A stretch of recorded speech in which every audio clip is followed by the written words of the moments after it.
Hello, hello, hello mga kamamshi. It's me again, your Mama for TV, and for today's video, nag-prepare ako para sa inyo ng Lomi Overload. Tara, simulan na natin. Yung mga gagamitin kong ingredients for today is yung mga frozen food ko lang and stock ko dito sa fridge. So, mayroon akong fishball, kikiam, hipon, Shanghai.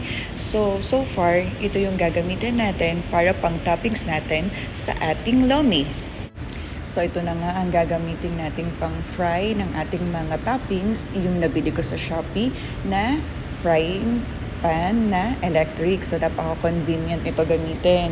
I-pour mo lang yung oil, pwede na nating i-deep fry yung mga toppings. So ito na nga, sinimulan ko sa kikiam, fishball, and yung Shanghai.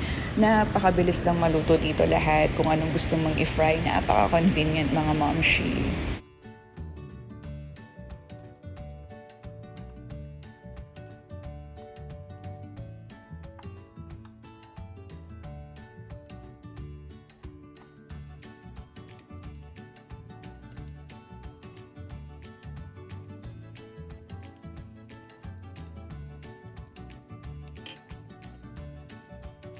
Para sa karagdagang toppings natin para sa ating lomi, nag-boil lang ako ng chicken liver at chicken egg. At habang nagpapakulo, so ito, hinahango ko na yung ating kikiam, fishball, and squid ball. At dinarain ko lang siya para ma-remove yung excess oil nito.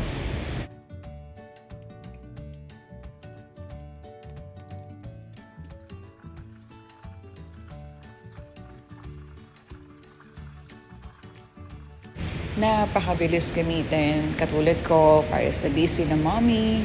So, nakapag-prepare pa ako ng merienda nang hindi nagko-consume ng too much time.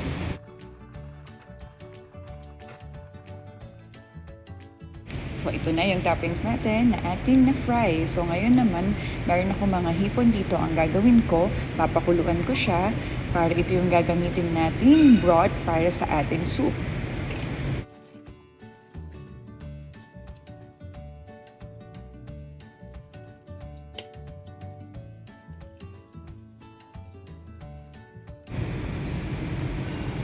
At habang pinapakuluan ko naman yung mga hipon, i-prepare na natin yung gagamitin natin sa pagigisa. Onion, garlic, carrots, yung Nikki na gagamitin ko for lomi, this is cooked already. So ang gagawin ko lang, binanlawan ko lang siya and ready na siya para mamaya isa lang sa ating kawali.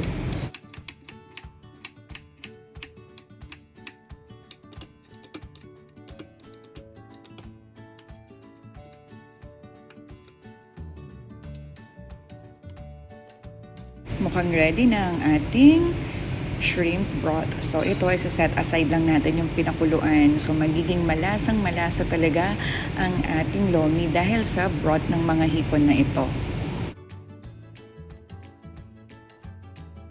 Naka-ready na ang ating gagamitin para sa ating lomi.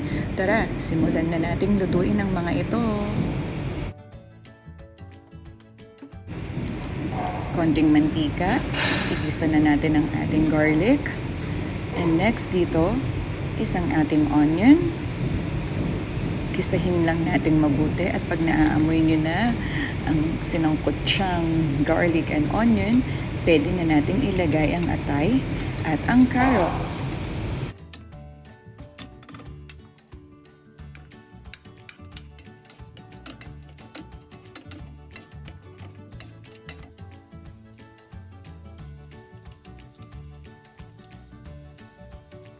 At syempre, lalagyan natin ng pangpalasa, konting paminta, konting asin, and let it simmer for like 2 to 3 minutes.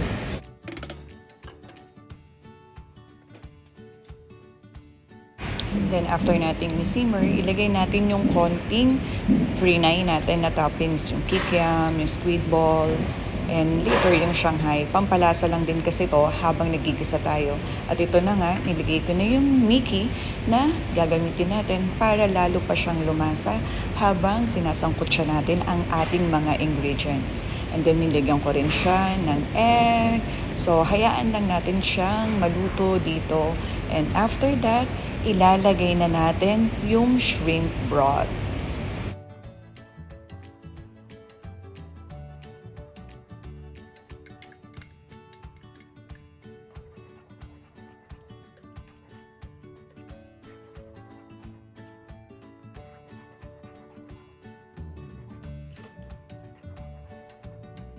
And para sa less procedure ng ating lomi, niligyan ko rin siya ng konting cornstarch kasi yun yung magsisilbing pampalapot para sa ating lomi.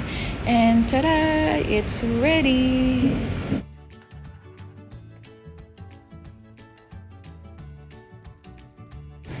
At syempre, ito na nga ang ating pagpe-plating.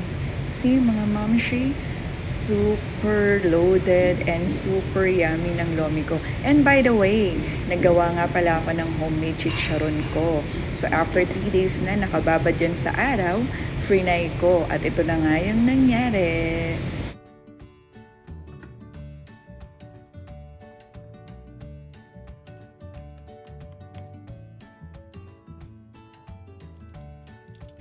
At gamit ulit ang aking favorite electric frying pan. Ito na nga, pampaad ng toppings para mas lalong maging overload ang ating lomi. Tcharan! Ito na ang ating chicharon. At para sa ating sausawan, nag-chop lang ako ng garlic and chili para sa ating sausawan sa lomi.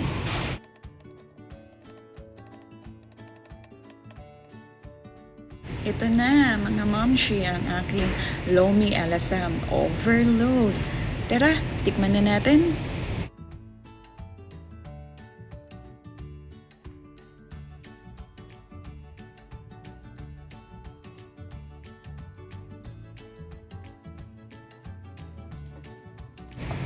Siyempre, para makumpleto ang ating lomi, kailangan ng ating sausawan. Try na natin. Napakalutong ng chicharon. Sa unang bite nito, for sure busog kagad, lalo na sa mga toppings. Yan, inuna ko ng Shanghai. Homemade ko lang din yung Shanghai. At grabe, sobrang lutong talaga ng chicharon.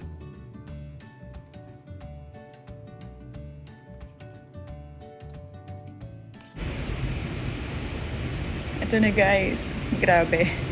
Sobrang dami talaga ng toppings. So, umpisahan na natin. Yung toyo, ilagay natin ng sili at onion. And then, isawsaw na natin. Ilagay natin dun sa lomi. Unang subo. Yum!